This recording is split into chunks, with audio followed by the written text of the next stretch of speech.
আজকে একটা ভিন্ন টাইপের গোলাপ শেয়ার করব। আর এই গোলাপের ছবি শেয়ার করার পর আপনারা অনেকেই জানতে চাইছিলেন যে আমি এটা কোন নজল দিয়ে করছি, কিভাবে করছি অনেক কিছু। এই গোলাপটি বানানোর জন্য আমি এখানে ২ টা নজল নিয়েছি। ১২৪ নাম্বার নজেল আর হচ্ছে আরেকটা উল্টো নজেল। এটা আসলে নাম্বার নেই। মানে গোলাপের নজেলের মাথা যেই মানে সচরাচর যেদিকে হয় এটা হচ্ছে একটু ভাঁজ করে উল্টা দিকে একটু আমার ভিডিওতে খেয়াল করলেই দেখবেন। এটার আসলে নাম্বার নেই। এটা আমি আমার বেকিং এর শুরুর দিকে একটা লোকাল দোকান থেকে নিছিলাম। এটা দিয়ে আসলে বদ্ধ যেই গোলাপ মানে বদ্ধ পাপড়িওয়ালা যেই গোলাপ সেই গোলাপগুলো হয়।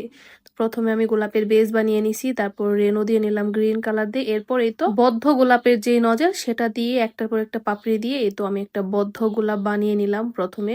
এরপর ১২৪ নাম্বার যে নজেল সেটা দিয়ে সাইড দিয়ে আরো কিছু পাপড়ি দিলাম। মানে দেখতে কিছুটা মাঝখানে হচ্ছে বদ্ধ এবং সাইডে ফুটন্ত টাইপের লাগবে, সেজন্য আর কি।